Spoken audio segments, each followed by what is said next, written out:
We are live on Facebook. Hello, Facebook friends. I'm Love Coach Scott Catamas, and I am super, super excited because I get to spend the next whatever hour plus with one of my absolute favorite human beings on the planet.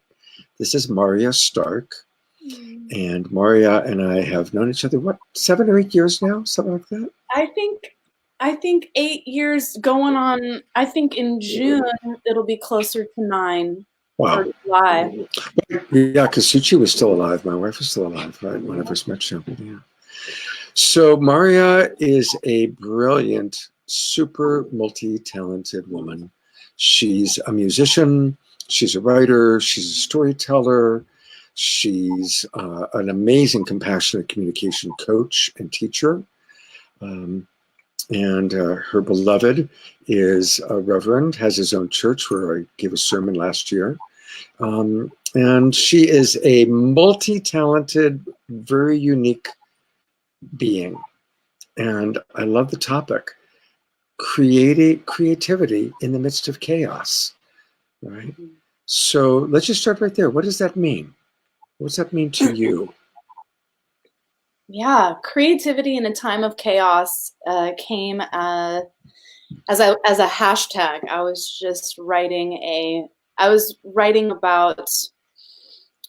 was feeling really deeply inspired and activated to start sharing more creative tools. Music therapy is my background, and so really wanting to bring forward expressive arts tools at this time because there is so much known. And for me, the value of engaging in creative process right now really has to do with a number of different things, right? Well, I'll start by saying this. It's really interesting. As soon as the rollout of the shelter-at-home ordinances came, you saw a lot of people being like, "Oh, this is going to be great. We can have retreating at home." And don't you know that it was during the last time that there was an outbreak that so and so created a huge, had a big epiphany, and so everyone was like rallying around feeling some positive emotions, like sourcing positive future projections around what could happen if we were having to do a forced shelter at home situation.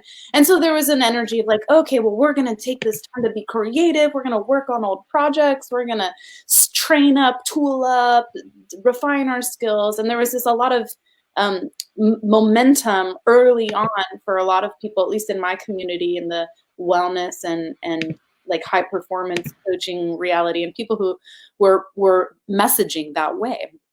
And then there was a response. I saw the echo come back from a number of people just being like, hey, like, how can we have compassion also, like go a layer deeper to not necessarily have to meet the chaotic energy with like our achievement, sourcing, like, I'm going to use this time to become the best version of myself. And there was a really tender response of like, hey, for those of you who are actually feeling fear and confusion, this doesn't have to be the time where you write your best novel or launch your next like greatest offering or do anything except to be a human being in an experience of confusion and assimilation and transition and holding the bigger collective picture. So I saw that as another echoed response.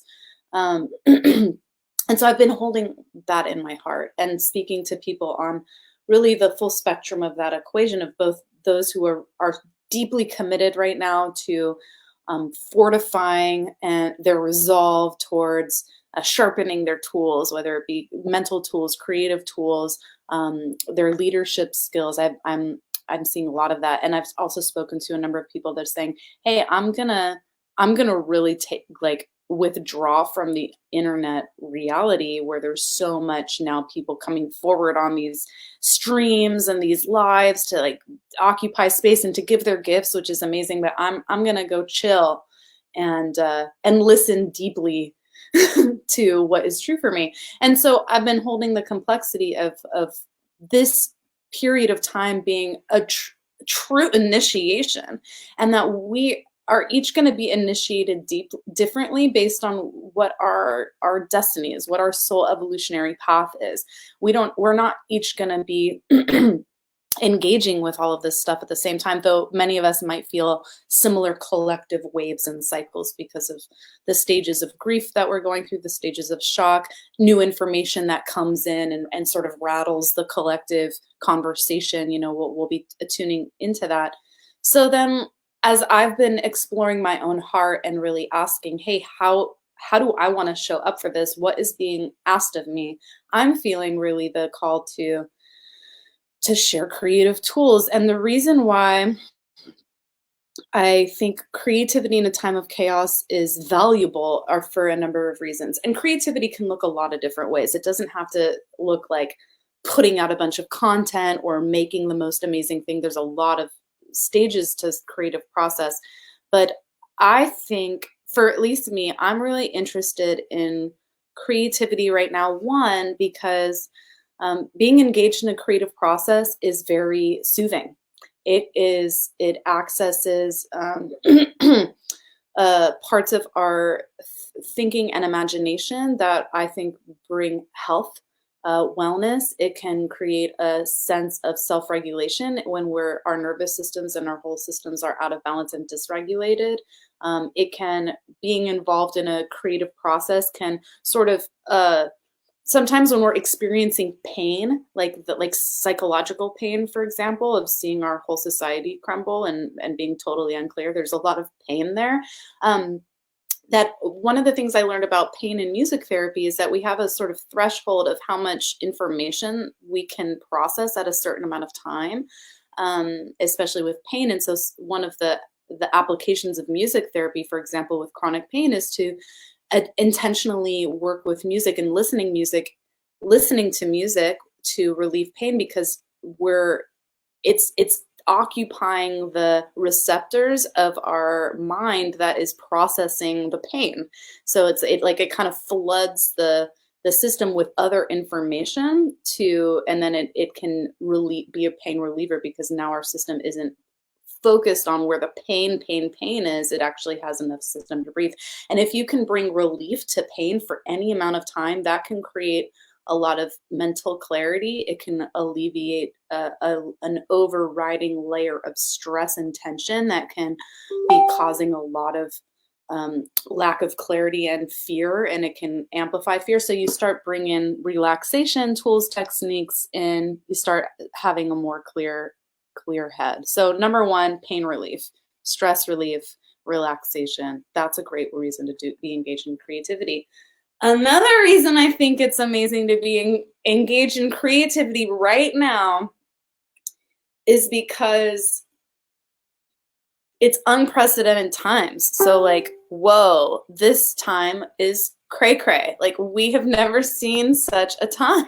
Like, this is the thing of sci-fi movies and of history books, and we're completely in a trial, and it's a global event, and it's profound. And so one of the things that I love to do as a soul explorer is to create art for the sake of time capsules, of encapsulating my human experience through poetry, through art, through songwriting, so that I have something like a record of who I was at that time and what I was going through.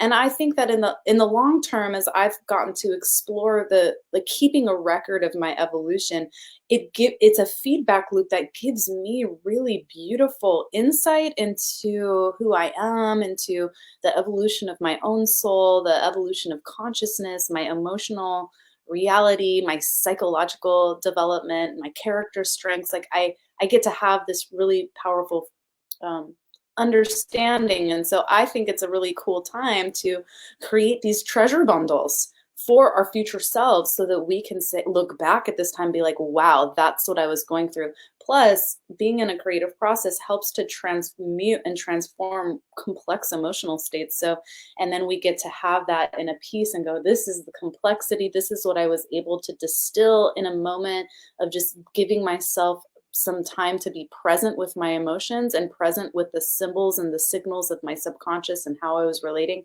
And sometimes messages can come through for yourself or for whatever. So that's another reason. Time capsule. just like sheer curiosity and giving the gift to your future self. And the third reason I think that creativity in a time of chaos is really a powerful practice and exercise is that because we are in what I think is a huge void.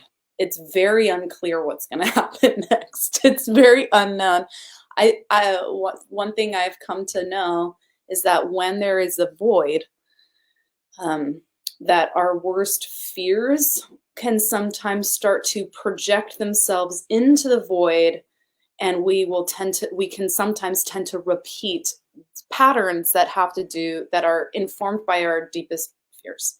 And so what I think is possible, instead of just allowing our deep fear to project itself into the void of the unknown, if we engage our imagination with strong intent and consciously work with these cognitive centers that integrate our emotional experience with our subconscious material, with our higher reasoning and functioning, with our transpersonal connection to the divine, or to whatever your language is for the mystical existence that we're in. We're engaging all of those parts. We're strengthening a connection to creative sovereignty. And I believe that when we actively choose creative sovereignty and practice hanging out there through creative action, or just being in creative process, whatever that looks like for us, that we are fortifying our capacity to dream into the void, that which is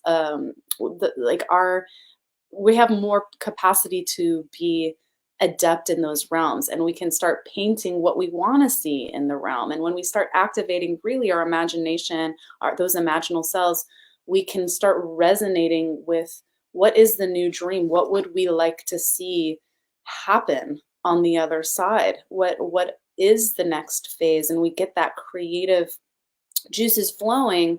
We start asking ourselves really beautiful questions that then our subconscious can start to answer positively, rather than, again, being overwhelmed by fear and projecting that forward.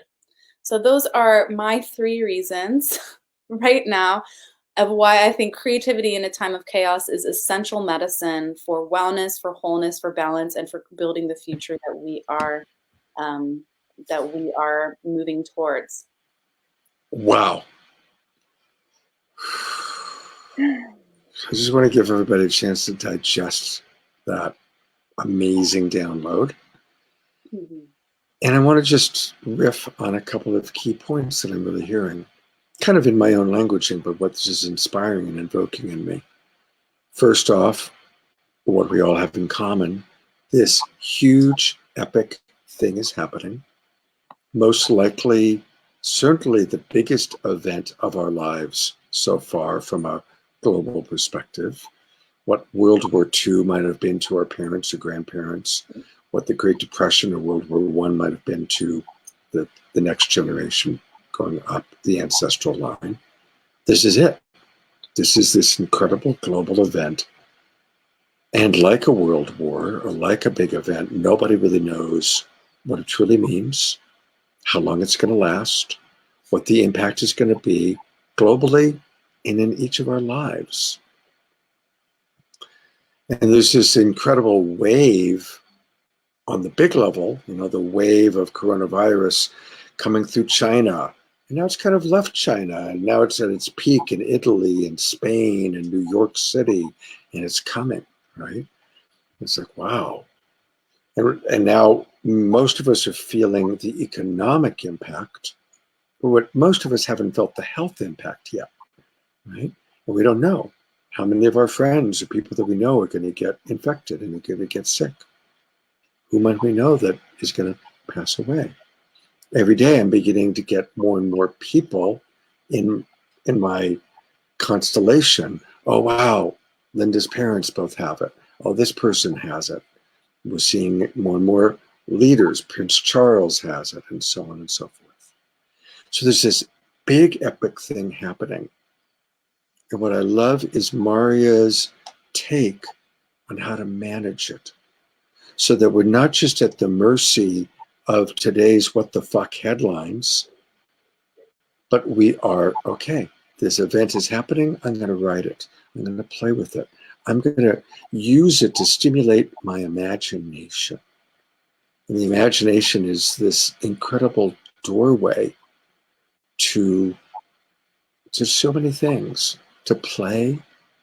What an important time for us, just relax and to play like children a little bit.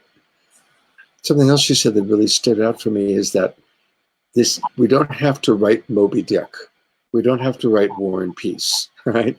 We don't have to create Beethoven's Eighth Symphony right now. Just whatever's coming through, enjoy it. Don't judge it. Don't try and be more than it is. Just allow it to come through. So there's a couple of the big things that came through for me. Mm-hmm. And so kind of to bring it into a personal level,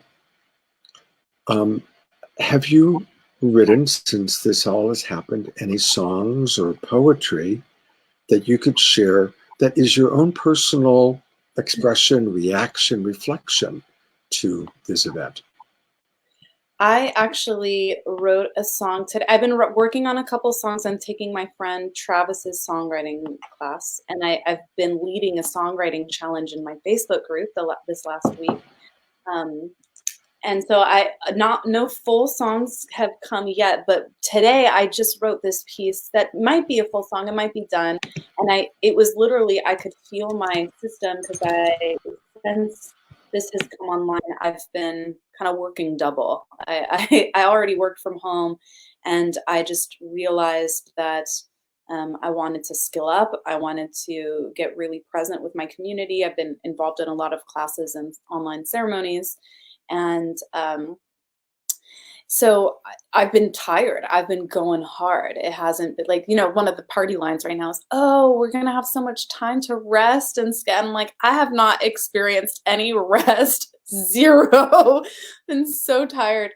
So today I started to take a nap, and in the middle, like as I was emerging from a nap, this song came that I would love to share. And right now it's just the lyrics. Oh, can't hear you, Scott.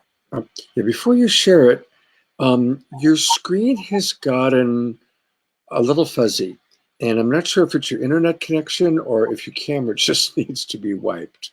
So try wiping your... It looks clear to me, and my internet does look clear to my side. Yeah. Okay.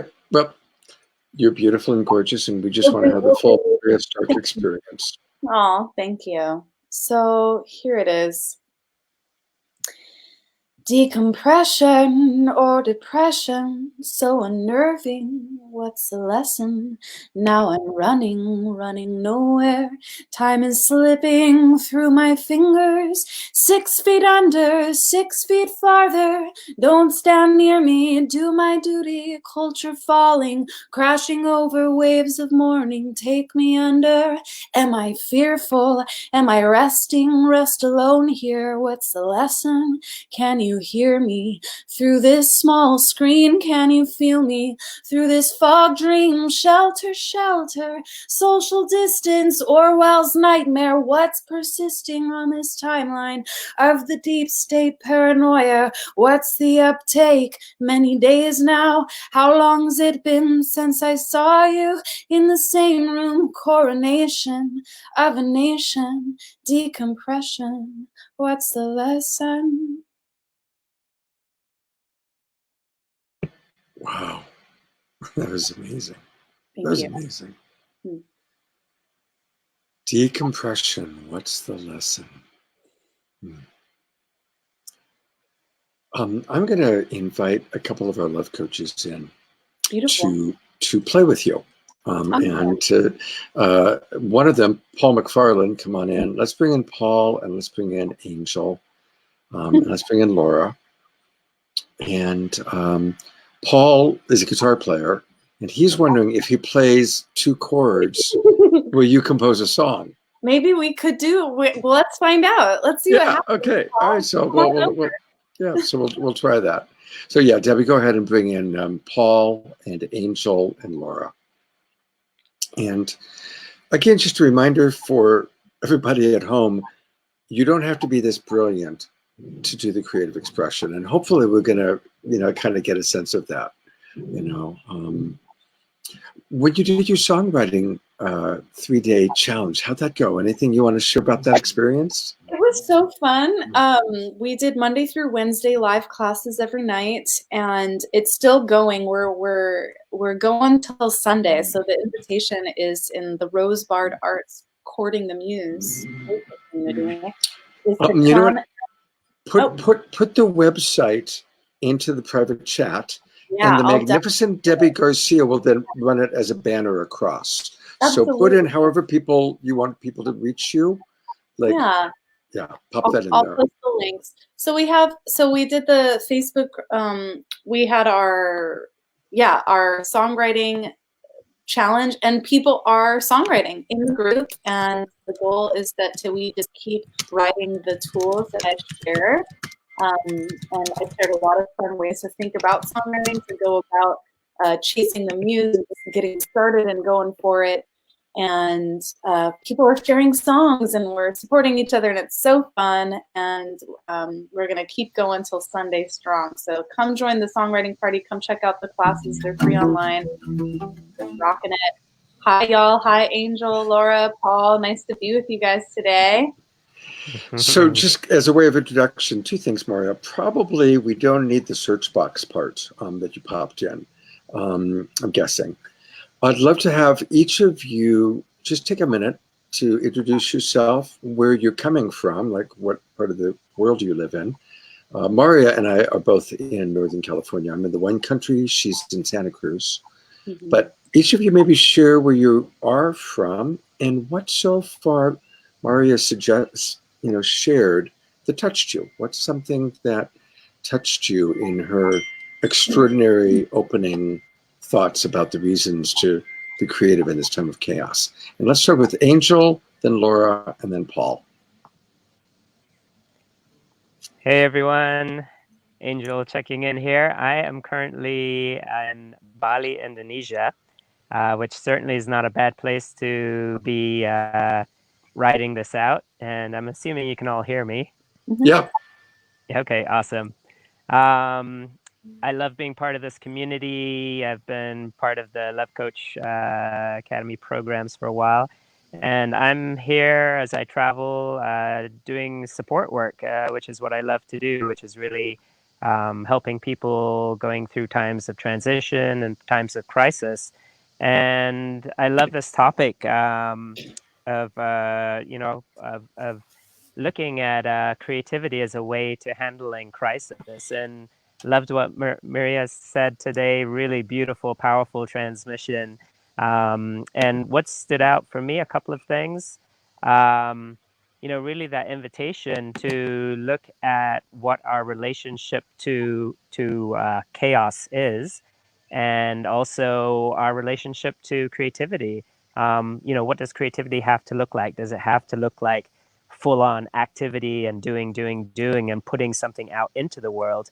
Or can we be creative by taking a pause and recreating on our inner landscape, our inner canvas, to handle and create new perspectives for handling an outer, what may seem like chaos? Beautiful. Welcome, Angel. I'm really glad you were able to join us from halfway around the world. I love seeing the palm tree right behind you. It's like perfect. Show off. Yeah. Laura, where are you right now, and what stood out for you in what you've heard Marya share so far? Hi, guys. Wow, Santa Monica. Beautiful Santa Monica. I can almost see the pier from my window. It's really lovely here, and what a place to be. I just love the invitation that Marya talked about with the creativity. For me, what it brought up is I just felt this wave of relaxation kind of come over my body. And it just, to me is that, even though she said she was busier than ever, and I've experienced that as a service person right now as well. and yet there's this feeling of that there's something new emerging, right? And it's like it's like riding on the wings of hope, that there's this, or even faith, let's just say faith, that there's this something new is emerging. And while we can be busy giving service and helping people in all sorts of ways, we can also have this like little tiny inkling of there's a spark. Because I think we're all conscious that a lot of things in our world, just in general, we're not working very well. And while this is a really sad thing, there's always a silver lining, right? So that's what I was kind of leaning into as she gave this beautiful presentation, and all these, like Angel said, like a transmission of evoking, these different. So that's what my body was feeling. So I want to say thank you so much. Great. Thank you. Thank you, Laura, for being here. Mm-hmm. And I'm going to actually suggest, Debbie, go ahead and pull me, Laura, and Angel out for a minute, because let's give Paul and Marya a chance to see what it might be like to co-create. They've never met. This is a total like blind date. They don't know each other at all. But let's see if they can find a way to be creative in the midst of chaos. Well, okay. Well, the thing is, I'm spontaneous artist, thinker, and all that, and I also play music. Mhm. And what you were doing reminded me, I hope you understand, this kind of brought me into kind of an Ani DeFranco kind of space, And we were doing, I was kind of going.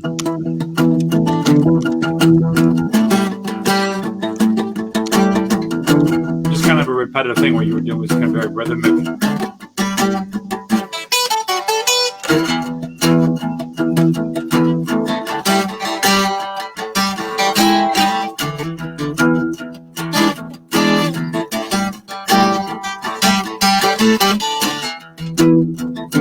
Lit this fire in the cave, casting shadows. Who's been handing the embers after over it? I don't know if there's a lag time. I'm hearing it.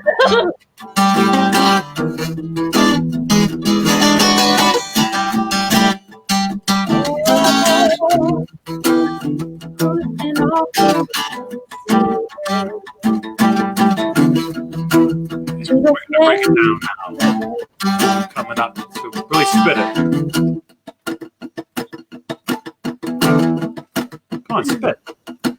Oh, who's been offered cedar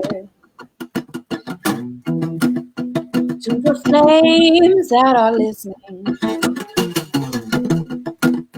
And all these hopeful songs through the centuries we've been singing, casting shadows on the wall. Is it the ghost of Play-Doh after all?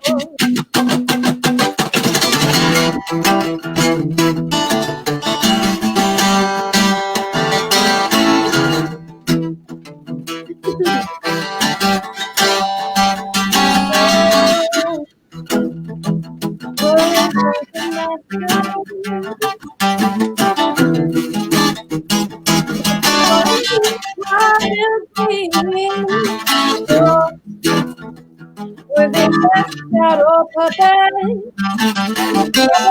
A lot of birds I let go with the mountain.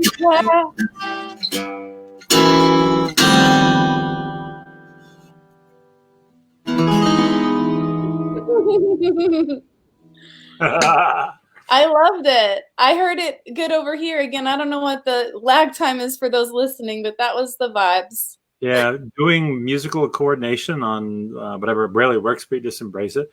And I can say this now too. I guess everyone's hearing is what Laura said. I felt too. It was just a nice, calm thing. And the jewel that I plucked out from what you said is, as an artist, as a thinker, as a writer, as a designer, as a whatever, and play music, whatever comes up, honor it, and maybe use it.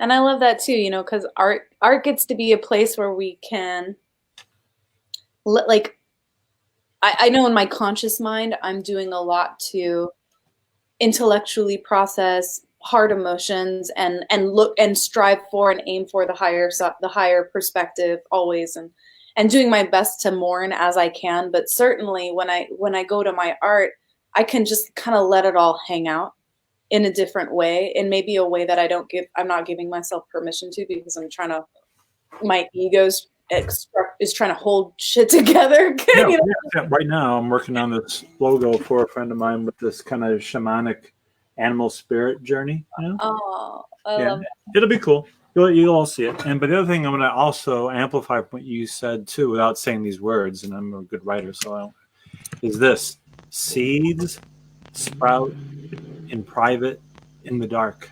that. Oh, Beautiful. beautiful. Thank you, Paul. Yeah, thank you. That's we twinkle in the Love Coach Academy, as you all know by now. So that was really, really cool. And I appreciate both of you being willing to just have me kind of say, okay, do this thing. So it was really cool. And I just want to, again, acknowledge the spirit of play. And it is such a heavy and scary time. And I did a podcast. I was a guest on a podcast earlier this afternoon. And one of the things we talked about was spiritual bypassing, finding that balance. Like there's some people that are just, you know, completely in denial that something really hard is happening. And they're like, okay, this is great, rainbows and unicorns. And I tend to be that kind of guy, to be honest. And then the people that are just like, absolutely, this is the apocalypse and, you know, collecting evidence. And we want to find that right balance. And so I just want to encourage everybody, what are you collecting evidence to believe? What are you collecting evidence for? And bringing it back to Marya and the imagination and creativity, it seems like what you're suggesting is a way for us to be less about what's happening out there and what other people are saying, and again, bring it back to our own internal process. Mm-hmm. Yes, Scott, that is the mental landscape. And it often, you know, I find that being in creative process, because it does, you know, emotions sometimes can speak without words, or they need symbols or color or sound or movement or melody to come through in a way that maybe conversationally we might be stuck, or again, like what I was saying, sometimes, at least for me, like I'll have strategies to deal, like cognitive and emotional ego strategies to like sort of hold it together. But then if I go into a creative process, other parts of me have an opportunity to speak that I might not consciously be aware of, or that I might not be allowing to come to the surface. And then once they come speak through art, now I can assimilate those energies and whole out a little bit more. Beautiful. How do you, and this is to anybody, but just to get into the theme of creativity, how do we find the balance of being true to our feelings, the waves of emotions, the waves of feelings that are going on, comfortable or uncomfortable, and stay in a creative flow? What, you know, like, how do we do that? What are some ways that you kind of further along with this, also with you, Marya? How do you stay in your creative flow even as you might be experiencing the different waves of feeling? Well, I think you said it, is that it's the judge just like let the critical, the judge, like judge can go hang out and like pull weeds in the garden for a while. Like the judge is really good at doing that, finding the weeds, pulling them out.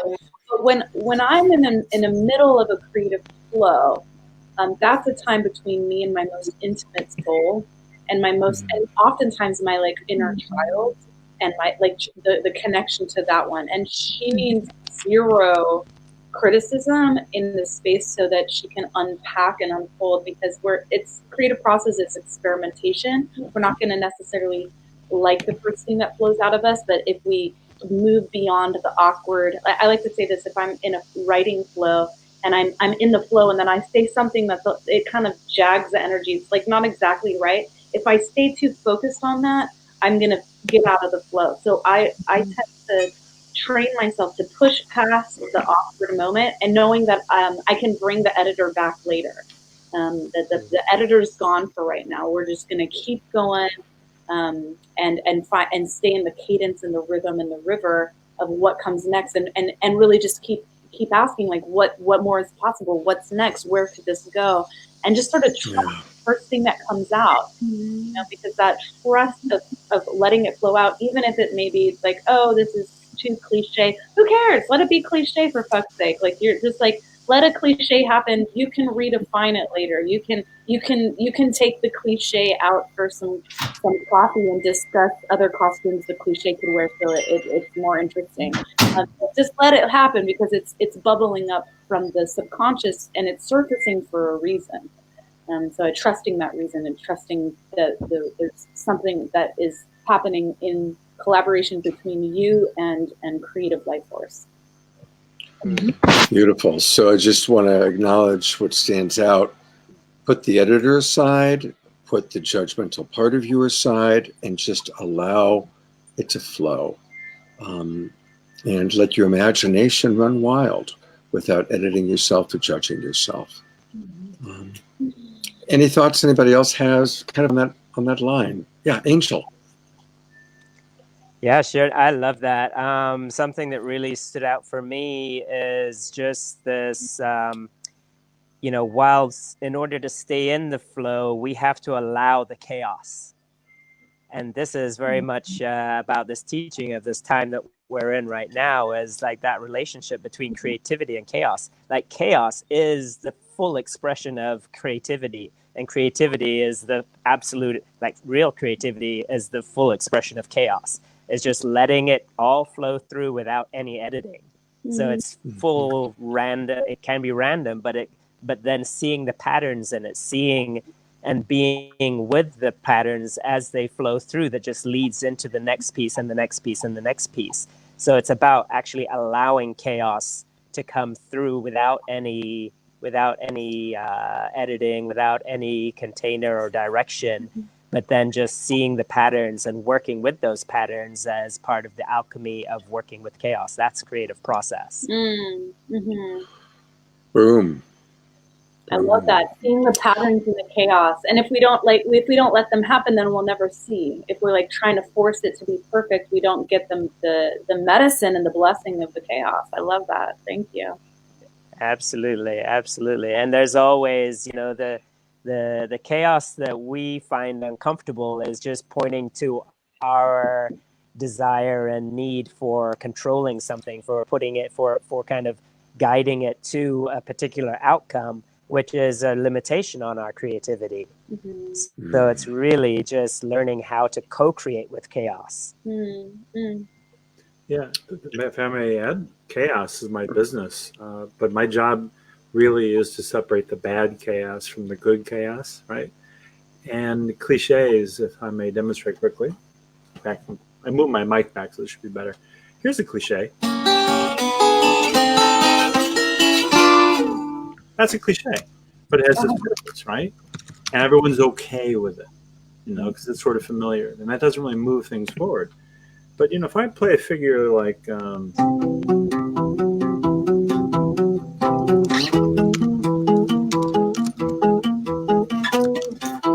first of all, you think, I can't dance to it, and what are those crazy notes? Well, the thing is, when you try something really, really creative that's never been combined before, right? It's a creation. Ramming two things together, and does it sound good? Does it look good? You have to be in a friendly environment, which is usually by yourself, and then if your intuition, you trust it to show it to someone else. But if you're in a co-thing, like in a relationship, a band, a company, and you want to have the chance to quote unquote fail,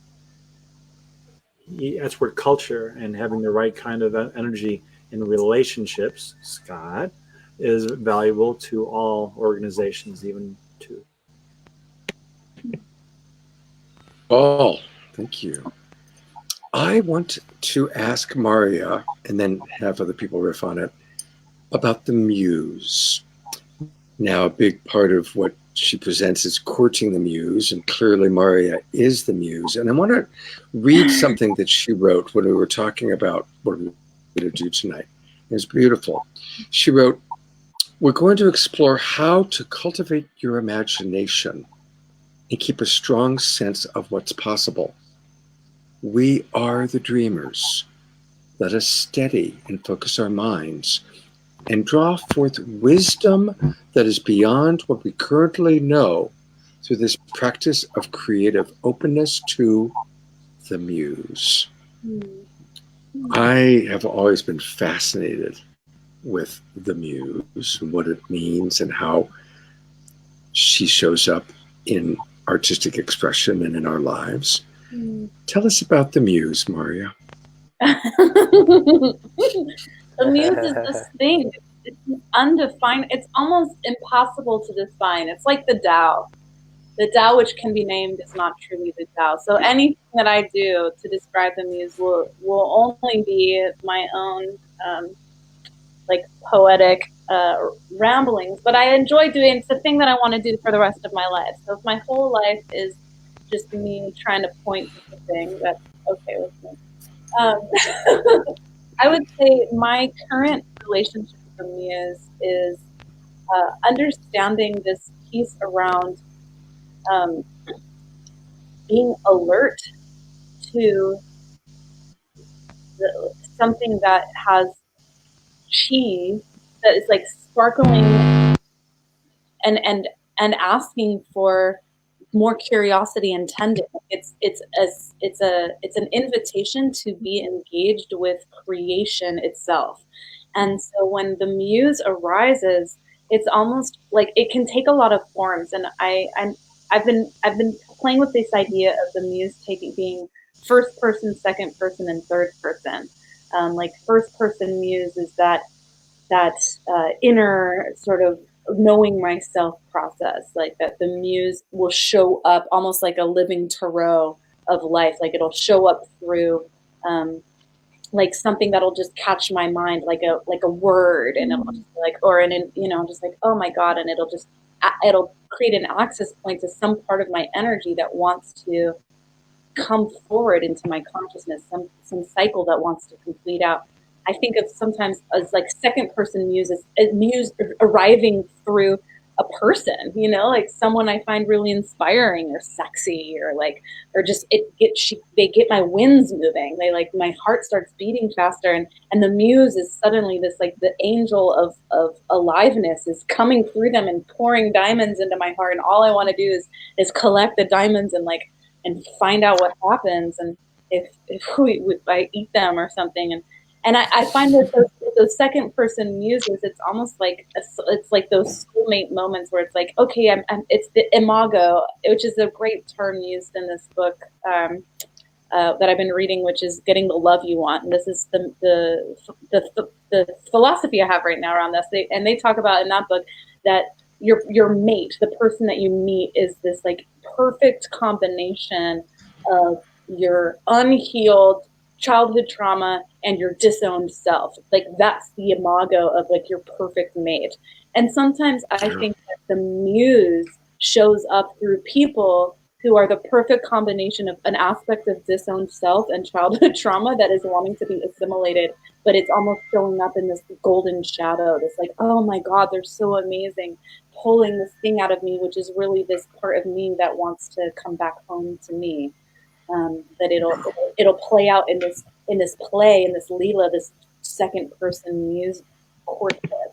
And then when I think of third person muse, it's like it's the world, it's the environment, it's the divine, it's the mystical reunion with the source of all that is. For me, that's the language I use to access some place that is where the original song comes from and sings all of creation into being. And so those places, that's how I'm currently chewing on the muse right now, and that's how I'm playing. And I feel like if I'm committing my life to dancing with creativity as a spiritual practice or an evolutionary path, as a path of soulcraft, that courting the muse is something that I'm committed to doing. And for me, it's just paying attention to inspiration, having an active mind to be keeping track of things that delight me, that keep my juices flowing, that bring me joy and pleasure, and having that extra attention on paradox, where things feel a little disorganized, and there's this like golden nugget at the bottom of it, and that commitment to going in, slowing down enough so I can see what medicine and messages the golden nugget has at the bottom of the barrel of paradox. Okay. You are amazing.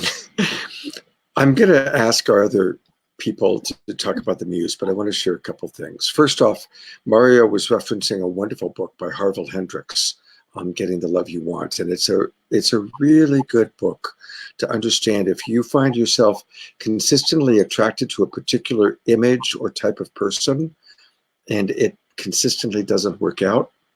Definitely read Harville Hendrix's book, Getting the Love You Want. I've had two experiences with what I call the muse. One was in June of 1988, a long time ago. I was on vacation in Maui, and that was back when I had a little portable typewriter that I would carry with me across the ocean in my suitcase, and I would write because I was writing TV shows at the time. And I woke up one morning and I was completely filled with spirit. And I sat down on my typewriter and I banged out a story. I started it at 7 o'clock in the morning, and I pretty much just wrote it straight through. I mean, I probably went to the bathroom, maybe had something to eat, but that's all I did. And I finished it at 7 o'clock at night. And I wrote the story in 12 hours. And really, the story wrote itself. It flowed through me. It was a story I had never thought about before. It was a channeled experience. And it was called Men in Love. This was back when the AIDS crisis was just beginning. Mm. And 6 months later, I'd raised $1 million to make a movie out of that story. And if you watch the movie that got made, and $1 million back then was a lot of money. And if you watch the movie that I made and you read the original story, it's about 85%. I mean, I added a couple scenes and it's a little bit, but that's what the muse wanted to be made. Life, God, spirit, whatever you want to call it, wanted that movie to be made. And I happened to be the guy that it came through, and it was amazing how the doors opened and the money came in, and it got made, and it was beautiful, and it played in 40 cities and reached a lot of people. Wow. So that was my first experience of what I would call the muse, because really, truly, I mean, I could not type fast enough. It was flowing through. And by the way, if that morning when I had woken up, somebody said, okay, whatever you write is going to get made into a movie, I would not have written that. There are 100 different things that were more, oh, wow, but because I was just in this kind of possessed place, and just allowed myself to be possessed by the muse or by spirit, it flowed through. I won't go into detail on the other one, but I had an experience many years later in which, again, I woke up in the morning and the muse was right there, and she showed me all these books that I've already written in consciousness, that when I slow the fuck down and go back to my typewriter or my computer screen now, they will flow through. And it was an amazing experience to see that. And in my little crazy reality, I was shown that there are actually already 6 books I've already written that I just need to slow down and bring through. So that's my experience of the muse. So that's why I love that Marya Stark, one of my favorite people on the planet, is all about courting the muse. How do we court this experience of being a clear channel for spiritual flow through? So, Angel, I saw you raise your hand. What's up for you on this topic? Hear us? Not sure. Yeah, I can hear, but my sound is very spotty coming through at the moment, so I'm kind of following. I think you were asking me to share my view on the topic of courting the muse. Exactly. Yeah, correct. Okay, got it. Yeah, it's a powerful experience, and for me, similar to what I shared, Scott, it is really an allowing. It's a getting out of the way, and you know, the muse is present when what comes through, maybe even not in your own voice. That just comes through in its own. You know, it's a transmission. It's a transmission, and I can clearly. In my own process when it's not me that's coming through. I can hear it with my partner when we're teaching together. I can hear, oh yeah, that's her in her head. But when she slips into pure transmission, that's the muse. And it's so noticeable in terms of the quality of what is coming through, the tone, the pacing, as well as the content itself. So it's really, for me, a process of courting the muse is really getting ourselves the heck out of the way and just being fully in tune and aligned and open. It's about creating that empty container for what through.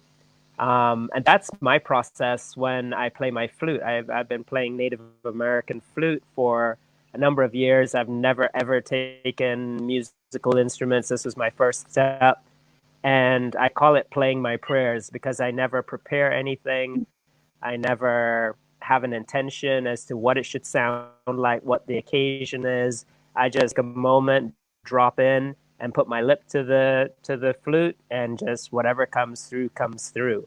And for me, that's fully practicing that process of courting the muse, just allowing God consciousness to come through in that moment. And you know, it's never the same, and that's exactly what creativity is and should be. For to ever duplicate something, it's always what is possible in this moment, in this now. Beautiful. That's just beautiful, Angel. Thank you. Thank you. Paul, Laura, anything you want to add on this topic? Well, I just wanted to say that I am so inspired. First of all, just how Paul and Marya came together and played that song. Like, I'm still in awe of that. And with that said, I want to speak right now because I know that a lot of people are really struggling, and it's a very scary time. Like, you guys opened up with the fact that, you know, this is probably the first time in a lot of people's lives, right? That there's a lot of fear and what if. And I just want to share a personal experience with this muse and creativity topic. That, you know, if I actually got sick when this first thing, when this happened like a week and a half ago, and I'm better now. And it wasn't, I don't think it was that. I don't think it was the virus, but it was very scary. And I noticed I was in primitive brain. But one of the things that helped me to get back into creative flow was to just affirm that, you know what, my immune system, no matter what, can fight this, no matter what. Like, I just made that decision. And since I have been affirming that, I felt so much more creative.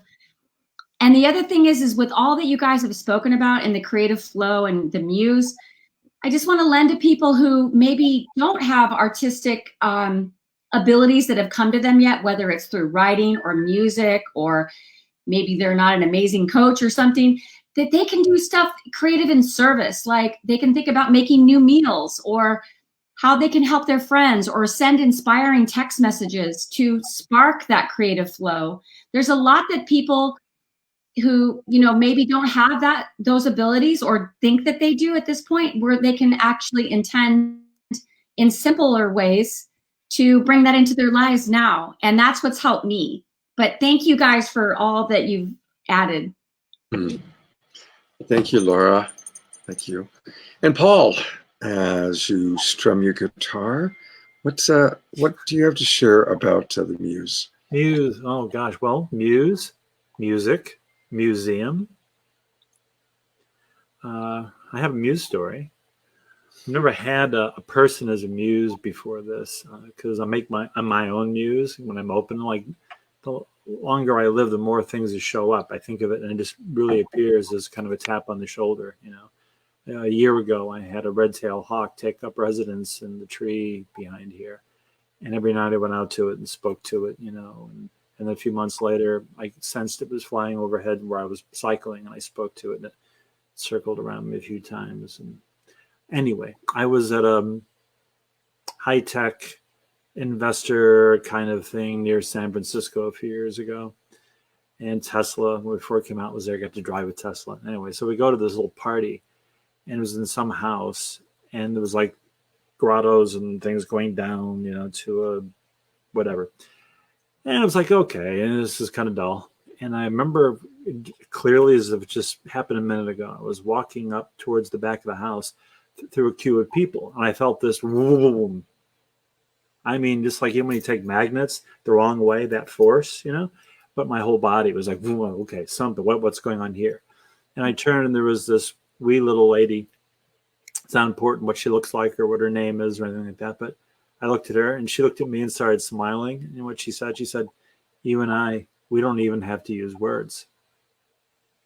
Well, needless to say, she and I spent a lot of time together in the few following weeks, or another time I went back to LA, actually.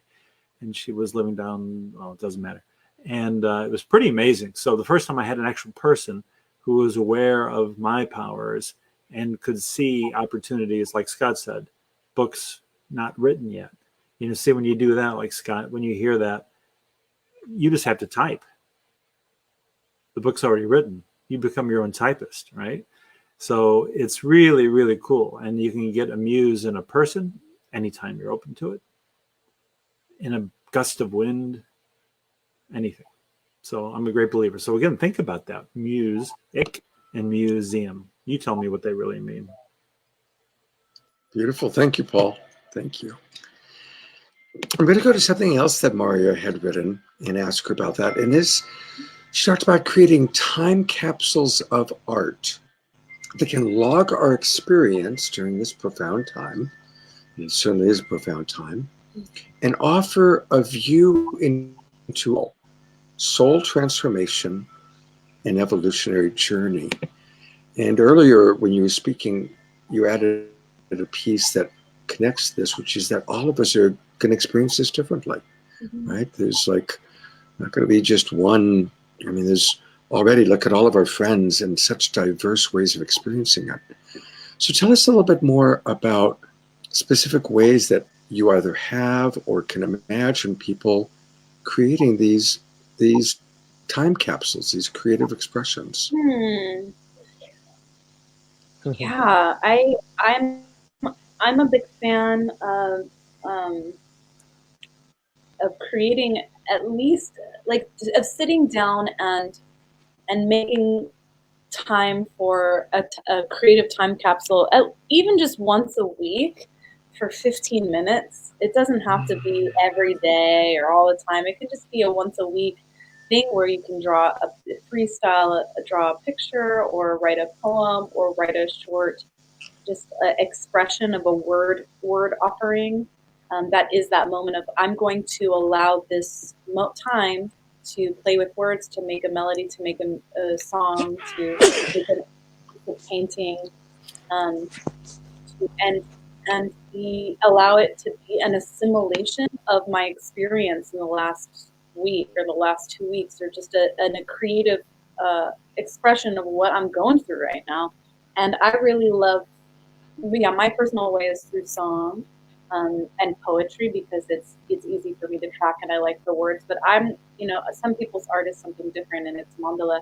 I'm remembering in my music therapy internship, my music internship leader had me make a mandala every single month of my internship, is to keep a time capsule of what I learned that month. And it was amazing. In the 5th month, it was amazing. I made 7 mandalas because I had a big integration. And it was this moment where just being in the process of creating time to keep track of my emotional growth and my process with a piece of art, it made the way for when something really wanted to be communicated, that I was open to receive it. And so yeah, those were some of the pieces that I would say. And in the Rosebud Arts Group, I'm encouraging everyone to be sharing their songs and their writings right now, so that we're co-inspiring each other to keep time capsules of song babies and poem babies and some drawings up in there, so that we can look back and go, hey, check it out. Oh yeah, I wrote that the first week, but then I wrote this one the fourth week after we learned this one thing. And it's just, it can be yeah, it's just keeping track of history. Yeah. It comes to mind, and we're wrapping up because we're almost to our hour. We're actually at an hour. Just think about Anne Frank. I mean, I'm sure that she was just writing probably to some degree out of boredom, and some degree trying to just understand what was going on and keeping track of her feelings. And my God, of course, she had no idea that what she wrote would become such a timeless time capsule. Right? Now, I'm not suggesting we all have to write because it's the apocalypse and we're going to die and people are going to read our journals. E.T. is going to read our journals 100 years from now. But I think there's that balance of just let it flow, and you never know what's going to happen. It might be just for you, or it might become a book, or it might become a movie, or it might be just your own way of learning about yourself. But I think it's a really wonderful, wonderful thing. So we're wrapping up. Just a reminder again, if people want to learn more about how to court the muse, are you, I guess, finding you on Facebook? Is that a good way to do it also? You can find me on Facebook. The group is called Rosebud Arts. The banner that's going below, yeah. And so that's the Facebook group, and then you can come check out my website, which is marya-stark.com. And I have an awesome creative course that's coming up starting next week, which is just for women and female-identified folks. The Femme, called Voice of My Womb. We're going to be diving into songwriting process from the lens of womb empowerment and womb healing.